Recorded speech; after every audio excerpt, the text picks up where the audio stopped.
Hello friend, welcome to our channel effective study. और हम आगे के क्वेश्चन कर रहे हैं आज। जो हमारी चाइल्ड डेवलपमेंट की सीरीज चल रही है उसमें आगे के क्वेश्चन, और कल जो क्लास आएगी वो आपकी क्लास होगी व्यक्तित्व वर्गीकरण पर। पूरी क्लास बनाई हुई है, उसको आप समझ लेना। उससे रिगार्डिंग जितने भी क्वेश्चन आते हैं वो सभी आप कर पाओगे बहुत अच्छे से। अब इस क्वेश्चन सीरीज को स्टार्ट करते हैं। 20 सेकंड का टाइम है हर एक क्वेश्चन के लिए। जिन्होंने अभी तक प्लेलिस्ट को नहीं देखा है देख लेना, डिस्क्रिप्शन में उसकी लिस्ट दे रखी है पूरी मैंने। और उस प्लेलिस्ट को कंप्लीट करके जाना अपने एग्जाम से पहले। और जितने ये सेशन देख रहे हो कोशिश करो लाइव देखने की, क्योंकि लाइव में आप क्या है अच्छे से आंसर कर पाते हो और दिमाग आपका एग्जाम के अकॉर्डिंग चलता है। किस मनोवैज्ञानिक ने सीखने की सामग्री के रूप में निरर्थक शब्दों का प्रयोग किया है? क्वेश्चन नंबर है 1। इसका आंसर करेंगे सभी स्टूडेंट 20 सेकंड के अंदर। विलियम जेम्स, स्किनर, एबिंगहॉस या फिर बार्टलेट?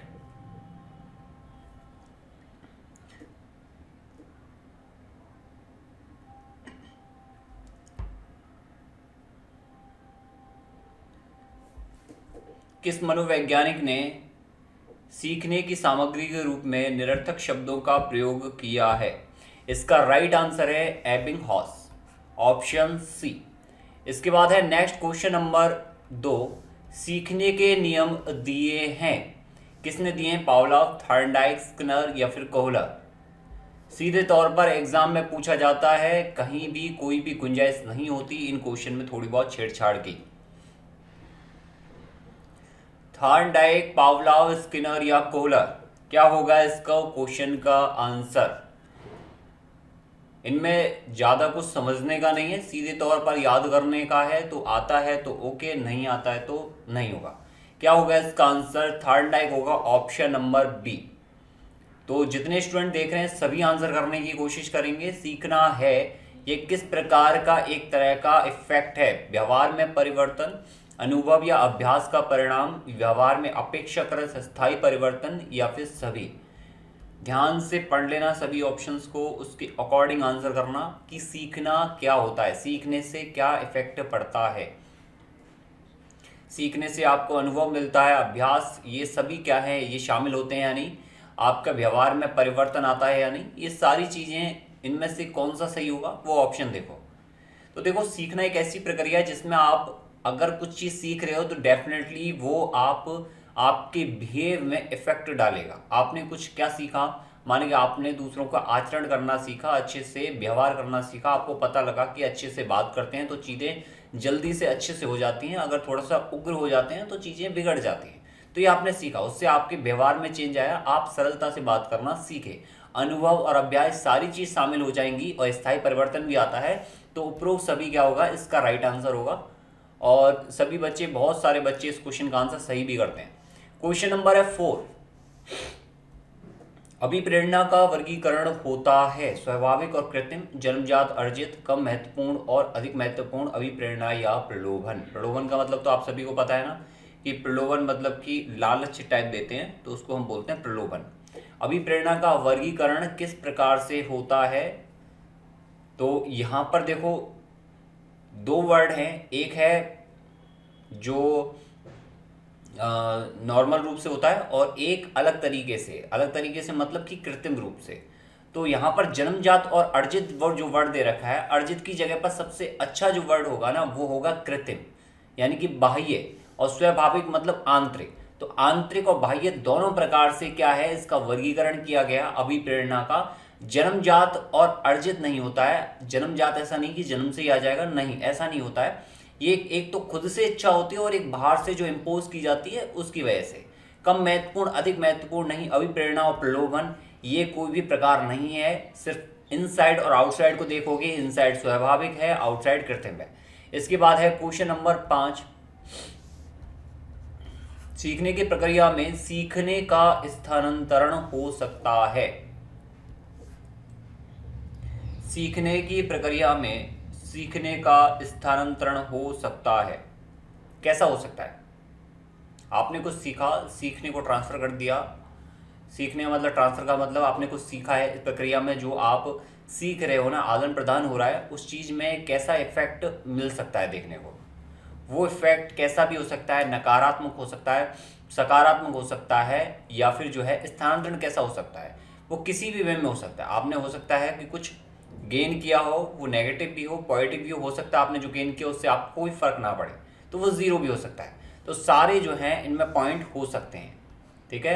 ऑप्शन 4 जहाँ पर हमने एक चीज़ पढ़ी थी कि जैसे आप चाइल्ड डेवलपमेंट में बहुत अच्छे हो, आपका दोस्त हिंदी में बहुत अच्छा है, वहाँ पर जब आप कुछ एक्सचेंज कर रहे हो तो क्या आपके ज्ञान में बढ़ोतरी होगी? आप कहोगे नहीं होगी। सिंपल सी बात है, चाइल्ड डेवलपमेंट में आपको बहुत अच्छे से और अच्छा स्कोर करना है। आप अपने दोस्त के साथ डिस्कस कर रहे हो, वो हिंदी के क्वेश्चन डिस्कस कर रहा है, तो क्या आपके जितना भी आपको नॉलेज है उसमें इंक्रीमेंट होगा? नहीं होगा। सिंपल सी बात है। तो वहां पर कैसा रहा? आपका जीरो रहा। ठीक है। अब इसके बाद लेकिन अगर हिंदी के रेस्पेक्ट में पूछेंगे तो वो पॉजिटिव साइड हो जाएगा, लेकिन आप दूसरे रेस्पेक्ट में पूछोगे लाइक मैथ में, तो वो कैसा होगा? नेगेटिव होगा। तो इस तरह से आप कनेक्ट कर सकते हो चीज़ों के। डायरेक्ट चीज़ें ये नहीं है, बट कनेक्ट करने के लिए बहुत अच्छी हैं। क्वेश्चन नंबर 6 है। क्वेश्चन नंबर 6 में कहा है कि निम्न में से कौन सा मत अंतर्दृष्टि के द्वारा सीखने की व्याख्या करता है? अंतर्दृष्टि के द्वारा सीखने की व्याख्या करता है। कौन सा करता है? इनमें से कौन सा मत है? कौन सा मत है? सीधे तौर पर आंसर होगा इसका, ज़्यादा कोई समझने का इसमें नहीं है। अंतर्दृष्टि द्वारा सीखने की जो व्याख्या करता है वो कौन सा है? गेस्टाल्टवाद। Okay, option 4। क्वेश्चन नंबर आओ 7 पर। शारीरिक वृद्धि और विकास कहते हैं। मैं नाम नहीं लेता हूं तो इसका मतलब ये मत समझना कि जो है आप आंसर ना करो। सिंपल सा अपनी तरफ से इनपुट दो। क्वेश्चन नंबर 7 शारीरिक वृद्धि और विकास को कहते हैं। देखो ये क्वेश्चन जो है, पहली बात तो चाइल्ड डेवलपमेंट का क्वेश्चन है। अगर ये क्वेश्चन आपके किसी दूसरे सब्जेक्ट में होता लाइक बायो में, तो वहां पर आप इसको दूसरे तरीके से आंसर करते थे। यहाँ पर चाइल्ड डेवलपमेंट है, साइकोलॉजी बच्चों की पढ़ रहे हो, तो सिंपल सी बात है, इसका राइट आंसर जो हो जाएगा वो होगा अभिवृद्धि। अभिवृद्धि, क्योंकि ये क्वेश्चन चाइल्ड डेवलपमेंट में, ऐसा मत समझना कि इसका मीन कुछ और जाता है। आप ये देखो कि सब्जेक्ट कौन सा है। मैं आपको दो चीजें बताता हूं हमेशा, एक तो सब्जेक्ट जिसमें क्वेश्चन आ रहे हैं, दूसरी चीज हमेशा उस क्वेश्चन को उस सब्जेक्ट के अकॉर्डिंग आंसर करने की कोशिश करो, वो भी दिल से। तो यहाँ पर जो आंसर होगा वो हो जाएगा अभिवृद्धि। बाकी ये तत्परता, गतिशीलता, ये तीनों चीजें जो है वो चाइल्ड डेवलपमेंट से हटकर जा रही हैं। आपको साइकोलॉजी की टर्म में आंसर देखना है तो वो अभिवृद्धि होगा in term of psychology. Question number है 8। चिंतन संज्ञानात्मक पक्ष में एक मानसिक क्रिया है, यह कथन किसने दिया? आता है तो अच्छी बात है, नहीं आता है तो कोई बात नहीं। बट एग्जाम से पहले अगर आपने पढ़ लिया, एग्जाम में आया, कर दिया तो बहुत अच्छी बात, वरना बहुत खराब बात। ठीक है। चिंतन संज्ञानात्मक पक्ष में एक मानसिक जो है क्रिया है, ऐसा किसने कहा था? ये बात आप देखते हो जनरल स्टेटमेंट में भी है, एक बहुत हेल्पफुल होता है चिंतन। रॉस ने कहा था कि चिंतन से समस्याएं सुलझ जाती हैं। और एक चीज और आई थी क्वेश्चन में कि चिंतन के साथ, चिंतन का मतलब क्या है कि समस्या को सिर्फ लेना नहीं, समस्या को लेने के साथ उसमें चेंजेस करना, यानी उसके सॉल्यूशन की तरफ बढ़ना, वो चिंतन में शामिल होता है। तो ये रॉस ने कहा था। क्वेश्चन नंबर है 9। क्वेश्चन नंबर 9 में कहा है कि बाल मनोविज्ञान के आधार पर कौन सा कथन सर्वोत्तम है? सारे बच्चे एक जैसे होते हैं, कुछ बच्चे एक जैसे होते हैं, कुछ बच्चे विशिष्ट होते हैं, प्रत्येक बच्चा विशिष्ट होता है। बाल मनोविज्ञान की बात की है, क्या आंसर करोगे आप? एक ऐसा आंसर जो जनरल आंसर हो सकता है। उम्मीद सारे बच्चों से करता हूं मैं इस क्वेश्चन की, और जो बच्चे बाद में देखें वो क्वेश्चन का आंसर कमेंट बॉक्स में किया करो। सेशन को सभी लोग प्लीज़ लाइक और शेयर कर देंगे, शेयर बाद में कर देना, लाइक जरूर कर देना आप, ताकि मैक्स टू मैक्स स्टूडेंट तक ये चीज़ें पहुँचें। ओके, 7 PM पर क्लास हो रही है हमारी डेली, तो 7 PM आप कैसे भी 7 PM पर जो है चैनल को ओपन कर लो, बेल आइकन को प्रेस कर दो अगर नहीं प्रेस है तो, और सीधा सीधा आपको 7 PM पर वीडियो अपलोडेड मिलेगी। तो एग्जाम तक चीज़ें सारी कवर करके रखना, कुछ भी मिस मत करना। देखो, बाल मनोविज्ञान की बात कर रहा है, हमें एक ऐसा जनरल स्टेटमेंट लेना है जो हर बच्चे के लिए फिट होता हो, चाहे वो गरीब हो, अमीर हो, किसी वर्ग से आता हो, या किसी प्रकार से जो है अलग हो, चाहे वो विकलांग हो, अपंग हो, किसी प्रकार से, लेकिन वो सभी बच्चों पर काम करे। एक ऐसा स्टेटमेंट, तो यहाँ पर सारे कहा है कि सारे बच्चे एक जैसे होते, एक जैसे नहीं होते हैं। कुछ बच्चे एक जैसे होते हैं, नहीं। इसने कुछ बच्चों की बात कर दी, वहां पर सारी की बात कर दी, तो क्लैश तो होना ही होना है। कुछ बच्चे विशिष्ट होते हैं, नहीं। हम ये कैसे कह सकते हैं कि कुछ बच्चे विशिष्ट हैं? हर एक बच्चा अपनी अपनी कैपेबिलिटी के साथ बड़ा होता है, उसकी अपनी कैपेबिलिटीज होती हैं। प्रत्येक बच्चा विशिष्ट होता है, ये राइट आंसर होगा। ये जनरल स्टेटमेंट है जो हर प्रकार के वर्ग, समाज, सभी प्रकार के बच्चों, आय वर्ग हो चाहे आयु वर्ग हो, सब पर अप्लाई होगा। इसके बाद है क्वेश्चन नंबर 10।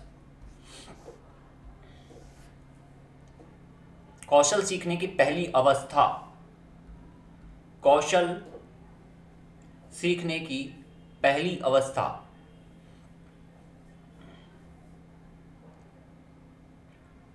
कौशल सीखने की पहली अवस्था क्या होगी?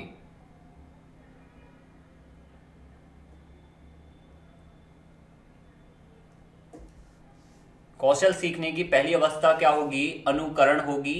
यानी कि आप क्या कर रहे हो? पालन कर रहे हो किसी चीज का, किसी चीज का आप पालन कर रहे हो। अगर कुछ आपको सीखना है, कौशल मतलब कि आप कुछ करना चाहते हो, तो वहां पर आपको सबसे पहले क्या करना पड़ेगा? बातें सुननी पड़ेंगी, अनुकरण करना पड़ेगा। क्वेश्चन नंबर पर आओ, 11 पर। मानसिक आयु के प्रत्यय का सर्वप्रथम प्रयोग किसने किया? कल ही पढ़ा था हमने ये क्वेश्चन, कल ही पढ़ा था हमने ये क्वेश्चन, कल या परसों के सेशन में पढ़ा। मानसिक आयु के प्रत्यय का सर्वप्रथम प्रयोग किसने किया? और इस क्वेश्चन मैंने आपको ये बता रखा है, सीधे तौर पर पूछे जाते हैं, कोई भी इनमें घुमा फिरा के नहीं पूछा जाता। इसमें तो क्या ही पूछेगा वो, कि कुछ और क्या पूछेगा? सिंपल सा वैज्ञानिक से रिलेटेड टर्म पूछ लेगा, जो मैं आपको अलग से लिखाऊंगा भी, और जो क्वेश्चन में आ रहा है वो आप खुद से लिख भी लो। बिनेश साइमन।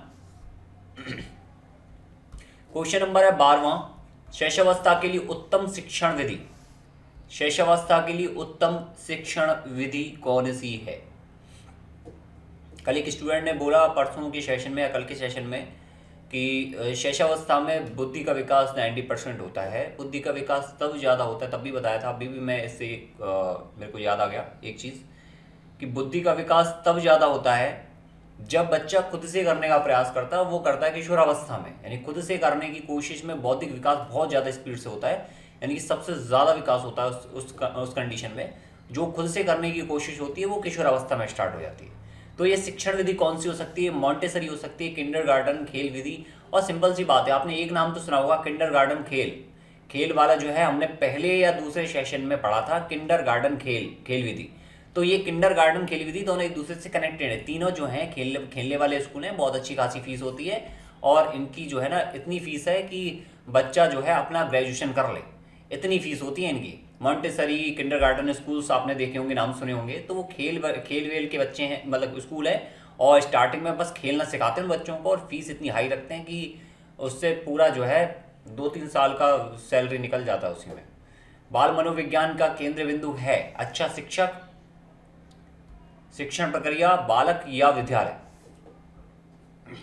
बाल मनोविज्ञान का केंद्र बिंदु पूछ रहा है, यानी सबसे इंपॉर्टेंट फैक्टर किसी भी बालक के साइकोलॉजी को समझने के लिए उसका सेंटर पॉइंट क्या है।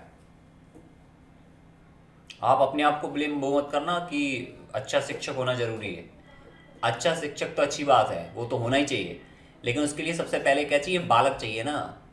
बालक इंपॉर्टेंट है, बालक नहीं होगा तो किस पर शोध करोगे आप? इसका राइट आंसर क्या होगा? बालक। इसके बाद आते हैं क्वेश्चन नंबर, ये कौन सा क्वेश्चन है? 14वां। 40 नंबर का क्वेश्चन है, अच्छी श्रीमती की विशेषताएं इनमें से क्या हैं? अच्छी श्रीमती यानी कि याददाश्त अच्छी हो, उसके लिए क्या चाहिए? कि शीघ्र पुनः स्मरण, आपको मतलब याद आ जाए हैंड टू हैंड कि यार अच्छा, उस क्लास में ये क्वेश्चन पूछा था। अच्छी धारणाओं, मन में एक अच्छी पॉजिटिवनेस जो है, पॉजिटिव एटीट्यूड रखो आप। शीघ्र पहचान का मतलब तो सिंपल सी बात है, शीघ्र पुनः स्मरण। दोनों वर्ड सेम है। जब दोनों वर्ड सेम है तो सिंपल सा आंसर होगा क्या? Option number 4। सभी एक अच्छी श्रीमती की विशेषताएं हैं, और बहुत ही बढ़िया। जो लोग सभी मैक्सिमम जो स्टूडेंट हैं वो आंसर सेम कर रहे हैं, 4th ऑप्शन। क्वेश्चन नंबर आओ 15 पर। संवेग शब्द का शाब्दिक अर्थ क्या है? संवेग बताया था मैंने। संवेग का मतलब क्या होता है? मैंने कल की सेशन में ही आपको प्रॉपर तरीके से बताया कि संवेगात्मक, और वहां पर एक वर्ड था, और मैंने ये भी बताया किशोरावस्था में ही ये जो है वर्ड अधिकतर आ जाता है सामने। क्रोध, आत्मविश्वास, इस तरह की जो भावनाएं हैं वो जब निकल के आती हैं, उत्तेजना बोल सकते हैं इसको हम एक वर्ड में, तो वहां पर जब उनमें चेंजेस होते हैं ना, उसको बोलते हैं हम संवेग। तो यहाँ पर क्रोध व भय को, स्नेह प्रेम को इस तरह से दिखाया है, तो सिर्फ क्रोध और भय को दिखाया है यहाँ पर, और यहाँ स्नेह और प्रेम को दिखाया है। तो ये सिर्फ किसी पर्टिकुलर जगह को इंडिकेट कर रहा है, पर्टिकुलर एरिया को इंडिकेट कर रहा है। और मैं आपको ऑलरेडी बता चुका हूँ, चाइल्ड डेवलपमेंट के केस में किसी एक पर्टिकुलर टाइम जोन या पर्टिकुलर एरिया को इंडिकेट करे, उस ऑप्शन को सीधे तौर पर हटा देगा। इसलिए इसका आंसर क्या हो जाएगा? उत्तेजना या भावों में उथल पुथल। क्रोध और भय सिर्फ क्रोध और भय की तरफ है, स्नेह प्रेम से कोई मतलब नहीं है। स्नेह और प्रेम में क्रोध और भय का कोई मतलब नहीं है। भावों में उथल पुथल का मतलब सिंपल सा है, भाव किसी भी प्रकार से हो सकते हैं, उनमें चेंजेस आते हैं, उसको हम संवेग बोल देते हैं। क्वेश्चन नंबर आओ 16 पर, बाल विकास में इनमें किस बात पर ज्यादा ध्यान दिया जाता है? बाल विकास में इनमें से किस ऑप्शन पर ज्यादा ध्यान दिया जाता है? जो कि आप वर्ग 3 के लिए कर रहे हो, हालांकि किसी भी वर्ग के लिए इससे रिलेटेड क्वेश्चन पूछे जा सकते हैं, लेकिन वर्ग 3 के लिए स्पेशली कर रहे हो तो उसके अकॉर्डिंग सोचने की कोशिश करना। प्रक्रिया पर बल है, वातावरण और अनुभव की भूमिका पर बल है, गर्भावस्था से किशोरावस्था तक का अध्ययन। बिल्कुल, बाल विकास में जब तक बच्चा बाहर समाज में रहने लायक नहीं हो जाता, वो उनके बराबर बौद्धिक विकास से संपन्न नहीं हो जाता, तब तक उसका विकास चलता रहता है, और माता पिता यही जो है उसका विकास में सहायक जितनी भी चीजें होती है वो करते रहते हैं। उसकी प्रक्रिया पर बल देते हैं, बाह्य वातावरण अनुभव की भूमिका पर बल देते हैं, और जो है उसका अध्ययन करते रहते हैं। कुछ भी कमी बेशी होती है वहां पर उसको पूरी करते हैं। तो ये सारी चीजें हो जाती हैं उपरोक्त सभी। ठीक है, ऑप्शन डी बहुत ही बढ़िया, सभी वे मैक्सिमम जो है आज आंसर सही कर रहे हैं। और क्वेश्चन नंबर 17 है, बाल विकास का अध्ययन क्षेत्र है। बाल विकास की विभिन्न अवस्थाओं का अध्ययन, या फिर व्यक्तिगत भिन्नताओं का अध्ययन, या फिर वातावरण का बाल विकास पर पड़ने वाले प्रभावों का अध्ययन, क्या होगा इसका आंसर? बाल विकास का एक जो एरिया है, अध्ययन का क्षेत्र है, वो कौन सा है? बाल विकास में कुछ भी आ सकता है। अभी इससे पहले वाले क्वेश्चन पढ़ा, उसमें चाहे कोई भी अवस्था हो, उन सभी अवस्थाओं का अध्ययन आ सकता है, हमने पढ़ा था अभी। पहला ऑप्शन भी सही है। वातावरण का बाल विकास पर पड़ने वाले प्रभावों का अध्ययन, ये भी हमने लाइन पढ़ी थी कि उससे क्या इम्पैक्ट पड़ता है, उसके प्रभावों पर बल देना, तो ये भी पढ़ा हमने। व्यक्तिगत भिन्नताओं का अध्ययन सभी हमको करने पड़ते हैं बाल विकास में। बाल विकास में हर चीज इंपॉर्टेंट रहती है। एक माँ, एक पिता अपने बच्चे के लिए जो भी इंपॉर्टेंट होता है वो करते हैं, तो वो अध्ययन का क्षेत्र है। मतलब बच्चे के डेवलपमेंट के लिए क्या जरूरी है वो ये ढूंढते हैं। अगर बच्चे के डेवलपमेंट के लिए, कई बार बच्चा कहता है कि मुझे इंग्लिश नहीं आती, इंग्लिश का टीचर लगवा दो, तो इंग्लिश का टीचर लगाया जाता है। ऐसा नहीं पिताजी क्या करेंगे, नहीं नहीं नहीं इंग्लिश नहीं आती, कोई दिक्कत नहीं, छोड़ दो, नहीं करेंगे। उसके विकास के लिए जो भी इंपॉर्टेंट होगा वो कराएंगे। मैं तो एक तो छोटा सा एग्जाम्पल दिया है। इसके बाद है क्वेश्चन नंबर 18। क्वेश्चन नंबर 18 में कहा है कि सर्वाधिक उपयुक्त जीव सर्वाइवल ऑफ द फिटेस्ट रहता है का सिद्धांत। सर्वाइवल ऑफ द फिटेस्ट किसने दिया था? Survival of the fittest, note कर लेना इसको, इतनी बार एग्जाम में इतने बार पूछा है, और बिल्कुल सेम लाइन है। सर्वाइवल ऑफ द फिटेस्ट किसका सिद्धांत है? बहुत ही सिंपल सा है। और जो बच्चे डार्विन आंसर कर रहे हैं, बिल्कुल सही बात है, Darwin is the right answer. Darwin इसका राइट आंसर है, सर्वाइवल ऑफ द फिटेस्ट। इसके बाद आओ नेक्स्ट क्वेश्चन नंबर 19 पर, सीखने का सर्वाधिक उपयुक्त अर्थ है कौशल अर्जन, ज्ञान अर्जन, व्यवहार में परिमार्जन, या फिर व्यक्तिगत समायोजन। क्या होगा? सीखने का सर्वाधिक उपयुक्त अर्थ है। सीखने का मतलब क्या था? हमने क्या पढ़ा था सीखने में? ये पढ़ा था जब भी आप कोई चीज में चेंज हो रहा है, चाहे वो प्लस माइनस जीरो हो, वहां पर क्या हो रहा है, कुछ भी आप जो है कुछ भी एक्टिविटी हो रही है, तो उसको हम बोलेंगे सीखना। यानी कि आपके जब चेंज हो रहा है बिहेव में, तो वहां पर आएगा सीखना। यानी व्यवहार में परिमार्जन क्या कहलाएगा? सीखने का एक वास्तविक अर्थ हो जाएगा according to option. Question number आओ 20 पर, वाणी दोष नहीं है। वाणी दोष नहीं है। वाणी दोष नहीं है, यानी कि आपके वाणी में अगर दोष है तो इनमें से कौन सा है जो वाणी दोष को नहीं बताता? यानी कि उसका वो ऑप्शन वाणी दोष का जो है पार्ट नहीं होगा। वाणी दोष में क्या आ सकता है? वाणी दोष में आ सकता है कि जैसे आपका उच्चारण सही नहीं है। जो है माना कि कोई एक वर्ड ले लेते हैं, टिग्नोमेट्री को मिग्नोमेट्री बोलता हूं मैं, टी को एम बोलता हूं, तो वहां पर क्या होगा, मतलब ये है इसका कि मेरा वाणी में दोष है, मैं किसी वर्ड का उच्चारण सही से नहीं कर पा रहा हूं, या किसी वर्ड का उच्चारण मेरा अस्पष्ट है, मैं उसका स्पष्ट यानी साफ सुथरे रूप से उसको उच्चारित नहीं कर पाता।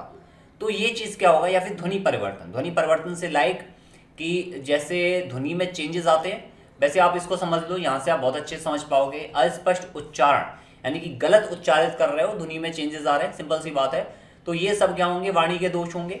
हकलाना या तुतलाना, उससे डेफिनेटली आप जो समझाने की कोशिश कर रहे हो वो नहीं समझा पाओगे, तो ये गलत हो, ये भी क्या हो जाएगा, एक वाणी का दोष हो जाएगा, ये भी वाणी का दोष है। तीव्र अस्पष्ट वाणी, ये यहाँ पर स्पष्ट दे ही रखा है, तो ये भी कैसा है, वाणी का दोष। अब आप धीमी या तेज गति से बोल रहे हो, वहां पर वाणी का दोष कंसीडर नहीं होगा, मतलब वो वाणी का दोष में नहीं आएगा। जैसे इंटरव्यू में आप जाते हो, कई बार आपने इंटरव्यू देखे होंगे यूट्यूब पर, तो वहां पर इंटरव्यूअर जो होते हैं, जो इंटरव्यू कराते हैं या लेते हैं स्टूडेंट का, वो बाद में उनका रिजल्ट देते हैं कि आपके इंटरव्यू में ये कमी थी, और फिर बताते हैं आपको थोड़ा सा तेज बोलना चाहिए, आपकी वाणी थोड़ी क्या है, स्लो है। वो ये नहीं बोलते कि आपकी वाणी में दोष है, आपकी बातें हमें समझ में नहीं आई, नहीं, वो ये बोलते हैं आप थोड़ा सा धीमा बोलते हो, तेज बोलो, या फिर आप तेज बोलते हो, थोड़ा सा धीमा बोलो। तो यहाँ पर हम क्या करेंगे, हमें यहाँ पर कंट्रोल करना है बस वॉइस पर।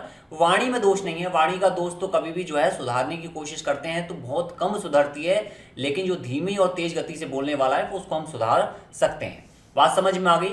ऑप्शन नंबर 2 क्या हो जाएगा, इसमें सही हो जाएगा, वाणी दोष ये नहीं है। अब इसके बाद है क्वेश्चन नंबर 21 कि प्राथमिक स्तर पर मूल्यों की शिक्षा देने की सर्वोत्तम विधि कौन सी है। बात कर रहा है ये प्राथमिक स्तर की, प्राथमिक स्तर की बात कर रहा है, तो गलत मत करना, ध्यान से समझकर क्वेश्चन को आंसर करना। प्राथमिक स्तर की बात की इसने, यानी प्राइमरी लेवल पर हमें बच्चे हैं, मतलब कि शिशु हैं, बच्चे शैशवावस्था में हैं, उनको आप समझा रहे हो, पढ़ा रहे हो, तो क्या उनके मूल्यों के बारे में कोई चिंता करनी चाहिए? नहीं करनी चाहिए यार। बच्चे होते हैं, बच्चों को क्या मूल्य की परवाह, मूल्यों की परवाह किशोरावस्था से स्टार्ट हो जाती है। वो अपना जो है उनका एक अलग से भावना आने लग जाती है, संवेगात्मक क्रियाएं उत्पन्न होने लग जाती हैं, तो मूल्यों से तो मतलब ही नहीं होता है। प्राथमिक स्तर, इसलिए इसने वर्ड लिखा है प्राथमिक स्तर। अगर नहीं लिखता तो यहाँ पर क्या करते, हम इसको जो है यहाँ पर इसको हम हटा देते। इसने क्या लिखा, मूल्यों की शिक्षा देने की सर्वोत्तम विधि। कि मूल्यों की शिक्षा का मतलब यह है कि आप उसको बता रहे हो कि क्या चीज़ सही है, क्या गलत है, ये आपको करना चाहिए, ये नहीं करना चाहिए। तो वहां पर सिर्फ उसके महत्व को बताएं, इसका कोई मतलब नहीं है कि महत्व को ही बताएं, इसकी अच्छी अच्छी क्या हो सकती है, खराब भी बताना चाहिए। मूल्यों के पालन ना करने पर दंडित, आप दंड तो कहीं भी किसी भी स्टेज में आपको नहीं देना है, ये बात ध्यान रखनी। किसी भी क्वेश्चन पे ऑप्शन में आपको दंड जैसा वर्ड मिल जाए, उसको सीधे तौर पर हटा दो। पुरस्कार तो फिर भी कई क्वेश्चन में आंसर हो जाएगा, लेकिन दंड तो बिल्कुल नहीं होगा। अध्यापक के व्यवहार में मूल्य स्थापन, ये ज्यादा सही ऑप्शन है देखा जाए तो इन सभी ऑप्शंस में, कि मूल्यों के महत्व को बताना, इसके साथ हमें उसकी कमियों को भी बताना चाहिए। मूल्यों के पालन ना करने पर दंड करना, ये बिल्कुल गलत हो जाएगा। जब ये गलत हो जाएगा पूरी तरह से, तो उपरोक्त सभी तो वैसे ही नहीं आएगा। सिंपल सी बात समझ में आ रही है? अब इसको हमें पहले ऑप्शन और थर्ड ऑप्शन में देखना है, बेटर कौन सा है, तो थर्ड ऑप्शन बेटर है। क्वेश्चन नंबर आओ 22 पर। विनय साइमन परीक्षण द्वारा मापन किया जाता है किसका? सामान्य बुद्धि, अभिवृत्ति, विशिष्ट बुद्धि, या फिर अभिक्षमता का? क्वेश्चन नंबर 22 का आंसर करेंगे सभी स्टूडेंट। विनय साइमन परीक्षण द्वारा किसका मापन किया जाता है? बुद्धि का मापन तो करते हैं, ये तो हमने देख लिया था इसी सेशन में एक क्वेश्चन कि विनय साइमन परीक्षण, बुद्धि के मापन के लिए कौन सा परीक्षण यूज किया जाता है, विनय साइमन। लेकिन बुद्धि उसमें भी किस प्रकार की, तो वो है विशिष्ट बुद्धि। ऑप्शन नंबर 4, बी फॉर विशिष्ट, B for Vinay. Question number है 23, ये याद करने वाला क्वेश्चन था बेसिकली। संवेगात्मक विकास को प्रभावित करने वाले कारक, ये तर्क वाला क्वेश्चन है। क्वेश्चन नंबर है 23, संवेगात्मक विकास को प्रभावित करने वाले कारक इनमें से कौन से हैं? संवेगात्मक क्या होता है, जैसे कि आपको गुस्सा आया है या फिर आपके आत्मविश्वास की बात है, जिद की बात है, तो ये सारी चीज़ जो किशोरावस्था में आप देखते हो वो संवेगात्मक में आता है। अब देखो संवेगात्मक में प्रभावित जो करता है वो शारीरिक स्वास्थ्य करता है। शारीरिक स्वास्थ्य अच्छा रहेगा तो मानसिक स्वास्थ्य भी अच्छा रहेगा। मानसिक योग्यता भी बहुत इंपॉर्टेंट होती है संवेगात्मक के लिए। आपने देखा है कि हर किशोरावस्था में बच्चा गुस्सैल स्वभाव का नहीं होता या फिर आत्मविश्वास कॉन्फिडेंस से भरा नहीं होता। उसका कारण क्या है कि उनकी मानसिक योग्यताएं अलग अलग होती हैं, उनका शारीरिक स्वास्थ्य वातावरण अलग अलग होता है। अब थकान क्या है, शारीरिक स्वास्थ्य का एक पार्ट है, तो सीधी सी बात है इसमें ऑप्शन सभी आ जाएगा, ये सभी। बात समझ में आ रही है। कई बार थकान में भी गुस्सा हो जाते हैं बच्चे कि दिन भर जो है उनको होमवर्क मिलता है तो चिड़चिड़े स्वभाव के हो जाते हैं, उनको खेलने भी दिया जाना चाहिए। तो ये क्या है, प्रभावित करता है थकान। क्वेश्चन नंबर है 24। सामाजिक प्रत्याशियों के अनुरूप व्यवहार की योग्यता का अधिगम सामाजिक विकास कहा जाता है। क्या आंसर होगा इसका? सामाजिक प्रत्याशियों के अनुरूप व्यवहार की योग्यता का अधिगम सामाजिक विकास कहा जाता है। यह किसने कहा? हर्लॉक ने, टीपी नन या फिर मैकडुअल रॉस। व्यवहार की योग्यता का अधिगम सामाजिक विकास कहा जाता है, ये कहा हर्लॉक ने। नेक्स्ट इसमें क्वेश्चन नंबर 25। क्वेश्चन नंबर 25 कह रहा है कि मूल्यों के वर्गीकरण में सम्मिलित नहीं है। मतलब जब हम मूल्यों का वर्गीकरण करते हैं कितने तरीके से, 2 तरीके से, आंतरिक और बाह्य 2 तरीके से होता है। तो मूल्यों का जब वर्गीकरण किया जाता है तो मूल्यों के वर्गीकरण में क्या सम्मिलित नहीं है, और हम उसमें भी क्या बहुत सारे पार्ट पढ़ लेते हैं। जैसे कि नैतिक मूल्य, ये तो आपने सुना है। नैतिक मूल्य क्या होता है कि जो हम बाहरी परिवेश से लेने की कोशिश करते हैं, नैतिक मूल्य उसमें आ जाते हैं। आध्यात्मिक मूल्य हैं, यानी आध्यात्म से रिलेटेड, सांस्कृतिक यानी संस्कृति से रिलेटेड। लेकिन ये केन प्रकारण धनार्जन का मूल्य, इसका मतलब ये है कि कैसे भी करो पैसे कमा लो बस।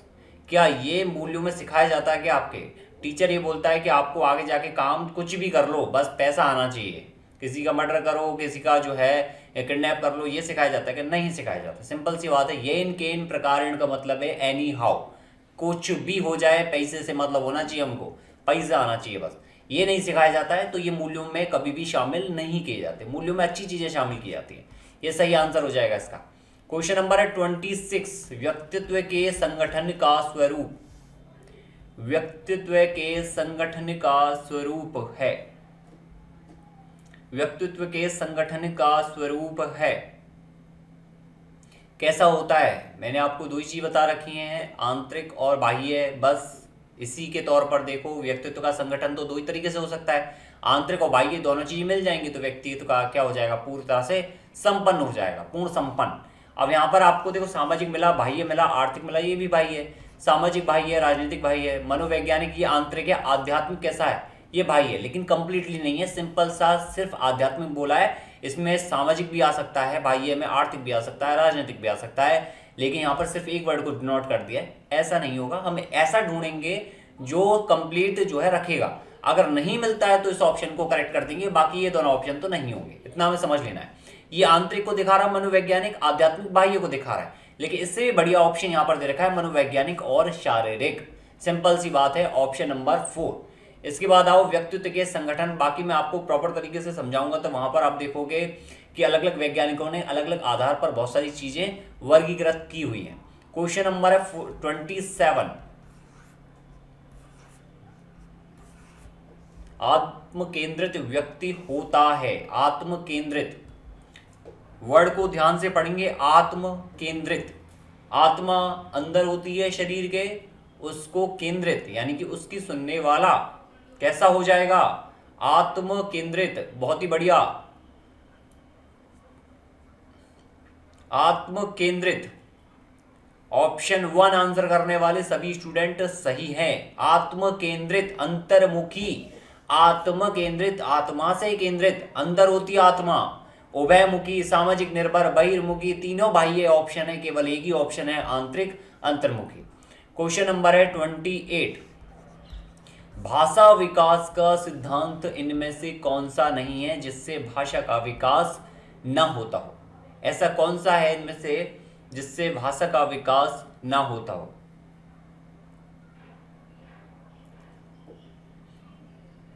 भाषा के विकास के लिए क्या इंपॉर्टेंट है? भाषा के विकास के लिए इंपॉर्टेंट है कि आप सशक्त हो, अपने आप में परिपक्व हो। तो परिपक्वता दे रखा है, बिल्कुल है। भाषा के विकास में इंपॉर्टेंट क्या है कि आप फॉलो करो उन वर्ड्स को। मम्मी ने कहा बोलो मम्मी या पापा, या फिर आपको वर्ड सिखाए जाते हैं शुरुआत में जब आप छोटे थे, या फिर आप अपने भाई बहनों को सिखाते हो। तो वहाँ पर क्या करते हो, जो छोटे भाई बहन होते हैं उनको बोलना सिखाते हो कि बोलो मेरे साथ हैप्पी होली, या फिर बोलो मेरे साथ हैप्पी दिवाली। इस तरह की सिखाया जाता है ना। तो भाषा का विकास ऐसा नहीं है कि सिर्फ हिंदी आती है इंग्लिश सीखने है, नहीं। भाषा विकास हम उस पर्टिकुलर पहली लैंग्वेज को भी कह रहे हैं। तो यहाँ पर अनुकरण जो है वो भी आवश्यक होता है, अनुबंध भी आवश्यक तो है। सिर्फ क्या आवश्यक नहीं है या फिर कौन सी चीज जरूरी नहीं है, अतिरिक्त शक्ति का सिद्धांत, यानी आपको ज्यादा पावर की कोई नीड नहीं होती। समझ में आ रही है बात? ज्यादा पावर की नीड नहीं है भाषा विकास के लिए। भाषा के विकास के लिए सबसे इंपॉर्टेंट ये है कि आप उसको समझ पा रहे हो और सामने वाले को सुन पा रहे हो। क्वेश्चन नंबर है 29, अंतिम क्वेश्चन है आज की क्लास का। अपने ऊर्जा बल को बाहर की ओर अभिव्यक्त करने वाले व्यक्ति का प्रकार होता है। क्वेश्चन को पढ़ना है ढंग से। इसने कहा है अपने ऊर्जा बल को बाहर की ओर अभिव्यक्त करने वाले व्यक्ति का प्रकार होता है। बाहर की ओर करने वाले, अभिव्यक्त करने वाले, अभिव्यक्त से मतलब है प्रेजेंट करने वाले, अभिव्यक्त प्रेजेंट शो करने वाले व्यक्ति का प्रकार होता है। देखो बाहर की ओर कर रहा है तो बहिर्मुखी है, सीधी सी बात है। ऑप्शन नंबर क्या हो जाएगा इसमें? 2 हो जाएगा। ज्ञान, कला, धार्मिक हालांकि है वर्ड बाहर का, बट यहाँ पर क्या है, धार्मिक को हम पूरी तरह से बाहर का नहीं बोलेंगे। वो अपने ऊर्जा बल की बात कर रहा है, बाहर की ओर व्यक्त करने की, तो बहिर्मुखी इज द राइट आंसर। ठीक है, बात समझ में आ गई? वर्ड को बहुत अच्छे से कनेक्ट कर सकते हो। क्वेश्चन ये 29 क्वेश्चन है। बाकी 7 PM पर जो क्लास हो रही है, कंसेप्चुअल क्लास हो रही है। थोड़ा बहुत एक आध दो क्वेश्चन जो वैज्ञानिक वाले हैं वो आपको याद करने पड़ेंगे, उसमें मैं कुछ भी नहीं कर पाऊंगा। आपको मैं अगर झूठे बोलूं कि आपको याद करना सिखा दूंगा या फिर इसके कंसेप्ट बता दूंगा, कंसेप्ट तो होंगे नहीं, आपको भी पता है। तो जो लॉजिकल क्वेश्चंस हैं उनको आप अच्छे से कर लो। प्लेलिस्ट नीचे डिस्क्रिप्शन में दे रखिए। 7 PM पर आपको डेली वीडियो मिलेगी। और किसी दिन अगर कुछ तबीयत वगैरह खराब होती है या कोई पर्टिकुलर टाइम ऐसा होता है जहाँ पर आपको जो है मैं नहीं प्रोवाइड कर पाऊंगा, तो अगले दिन आपको 7 PM पर तो मिलेगी। ऐसा संडे वनडे का कोई छुट्टी वुट्टी का नहीं है। जिस दिन कुछ गड़बड़ हुई तो बात अलग है। बाकी आपको 7 PM पर जो प्लेलिस्ट है वो पढ़ लेना अच्छे से, और इस चैनल को जितना हो सकता है शेयर कर देना इस वीडियो के साथ। Okay, good luck, thank you, best of luck.